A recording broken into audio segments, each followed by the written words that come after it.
Bueno, yo era muy chiquitito para esa fecha. Digo chiquitito, cuando asumió Allende tenía 12, 13 años. Eran tiempos muy, muy intensos y por lo tanto yo, al igual que mucha otra gente, estaba muy envuelta, muy involucrada en lo que estaba pasando. ¿Ya? Por lo tanto, yo ingresé a las Juventudes Comunistas ese año porque quería buscar una forma de ser más partícipe de lo que estaba sucediendo a nivel de gobierno. ¿Ya?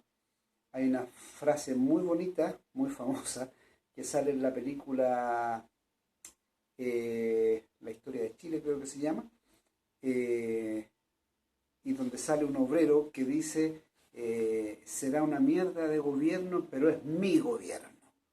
Entonces, esa era una cosa que sentíamos muchos, que era por primera vez en la historia de Chile nuestro gobierno.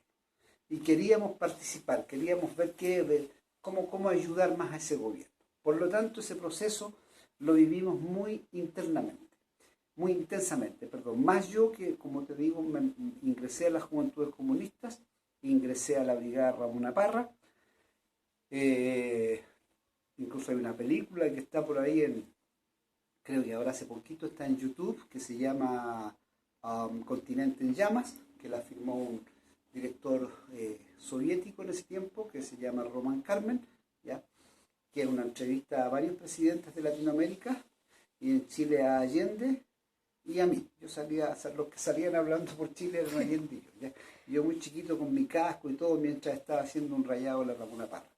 Eh, por lo tanto, estaba bastante involucrado, ¿ya? Conocía bastante desde dentro, a pesar de los pocos años que tenía, lo que estaba sucediendo. Y que se venía el golpe fue una cosa que se empezó a hablar desde los primeros días.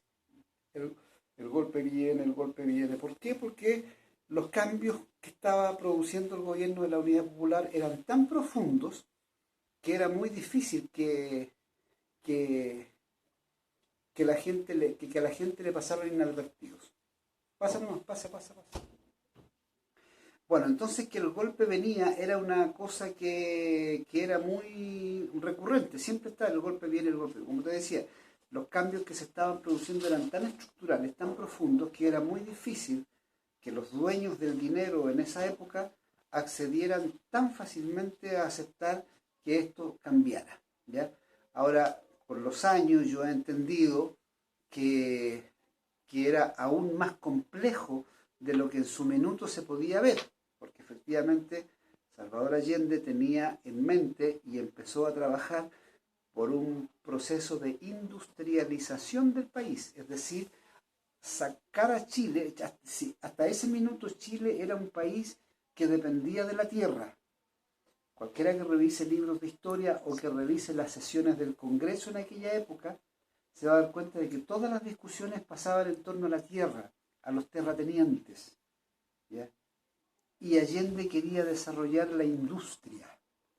Y al desarrollar la industria se da el mismo fenómeno que se dio en Estados Unidos con Abraham Lincoln, cuando también Lincoln se plantea industrializar Estados Unidos y se produce la guerra civil, porque los dueños de la tierra no querían la industrialización, querían seguir potenciando la tierra. Entonces esa cosa se dio también en Chile. ¿Ya? Y por tanto, esa era una frase recurrente. ¿Ya? Y de ahí, no sé si quieres que ya me vaya a lo que, al golpe mismo, digamos, o alguna cosa más. Eh, ¿Cómo estaba ese día, la historia de ese mismo día? La historia de ese mismo día, estaba durmiendo. ¿Ya? Eh, yo militaba en la Juventud Comunista, en el Comité Regional San Miguel.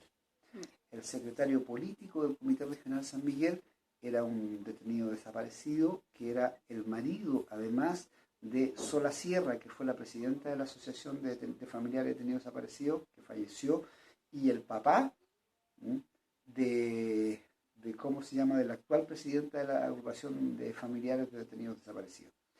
Eh, Entonces, a mí me despertaron, mi mamá, hay golpe de Estado, con las noticias.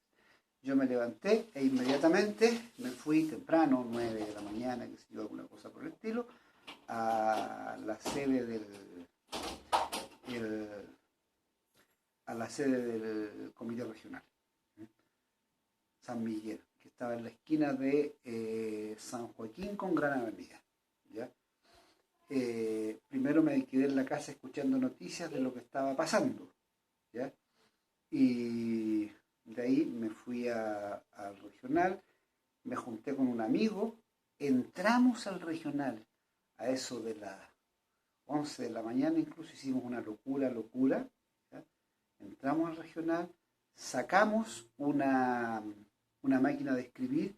En ese tiempo una máquina de escribir era una cosa cara y, y es como decir, hoy día que tú vas cuando, no sé, se te está quemando la casa y vas y sacas el auto, porque el auto no es una cosa, o sacas no sé, tu notebook Apple que cuesta 1.200.000 y es de, o sea, era una, no eran las máquinas, no eran, eran un objeto distinto a lo que es hoy día, ¿no? Pues nosotros sacamos la máquina de escribir, ¿ya?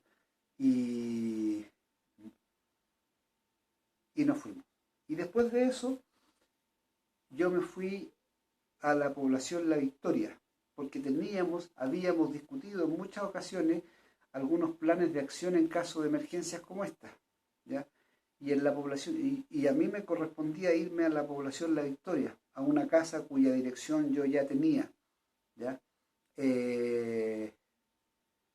Y fue una cosa bien como loca, porque además del comité central en esa época, yo saqué, porque hurgué por ahí y saqué un revólver que había, que tenía, creo que 2 balas, si no me acuerdo, ¿ya?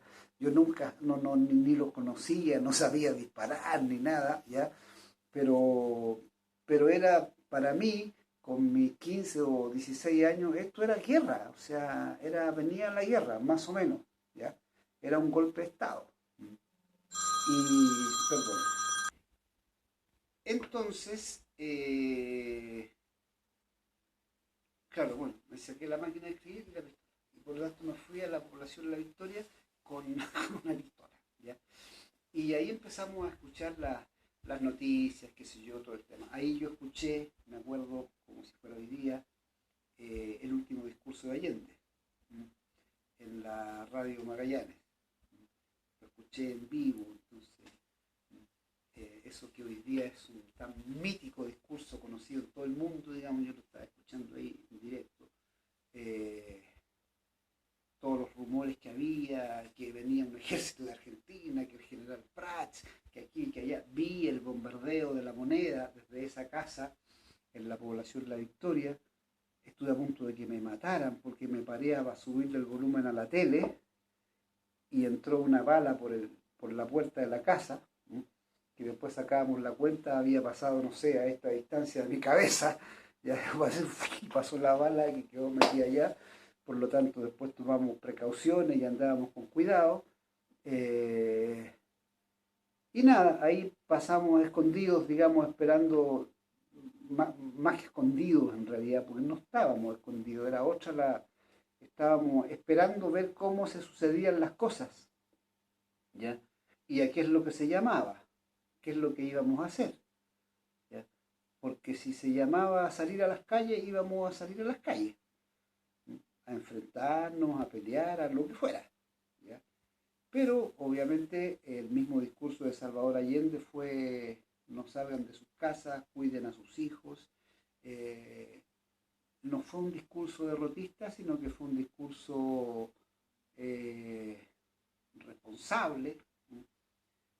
No se sacrifiquen, o sea, ustedes van a salir a las calles a defender el gobierno y los van a matar con moscas, porque ellos tienen fusiles, tanques y nosotros no tenemos nada, porque todo lo que se decía de que el plan Z, de que estaban, todo eso era mentira, si no había armas, digamos, no teníamos armas.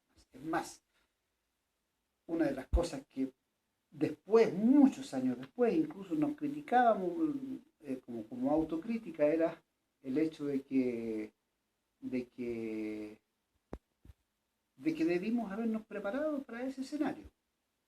Porque si uno dice que la guerra se viene, bueno, la guerra es con armas. ¿Me gusta? No, no me gusta. Pero las balas no se combaten con flores.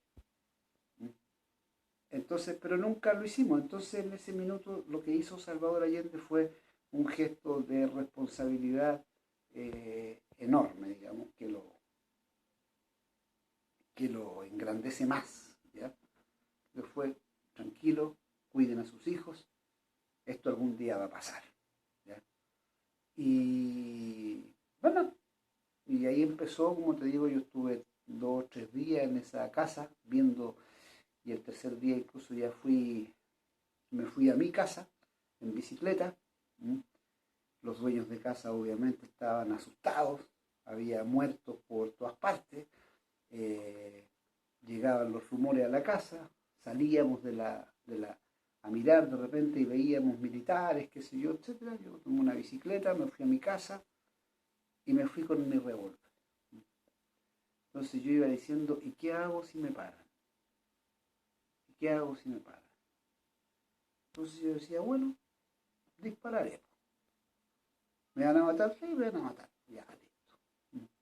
Pero era como ir... bueno, no pasó nada, llegué a mi casa, me quedé dormido encima de la cama, mi mamá, mi papá estaban, imagínate, mis hermanos, digamos, la tranquilidad de que yo había llegado era una cosa ya enorme. Me fui a una cama, me puse a llorar, me quedé dormido profundamente y me quedé dormido con la pistola en la mano. Entonces después yo estaba muy cansado y después cuando ya horas después desperté me di cuenta que no tenía la pistola. Mi papá me la había sacado. Nunca más supe de ella, sé que la enterraron por ahí, qué sé yo. Era casi una chiquilinada, digamos, ¿no? Pero que dice a lo que uno estaba dispuesto a llegar, ¿no? O sea, no era un juego, era profundo lo que mataron a Allende, habíamos sabido ya que Allende había muerto peleando. Muchos años después supimos que se había suicidado, ¿ya? Cosa que, a contrario sensu de lo que pensaban, digamos, a juicio de muchos y de la historia, lo engrandecía más. O sea, no. ¿Cuál fue su dicho? De aquí no me sacan vivo estos huevones. Y aquí se muere el presidente de Chile. ¿Qué más? Eso más o menos fueron esos días. Como te digo, yo no volví al colegio porque uno de mis compañeros desapareció. Y después ya llegaron a mi casa, allanaron mi casa, mis hermanos afuera, qué sé yo, en el suelo, y eso básicamente. Así viví el 11 de septiembre de 1993. Gracias.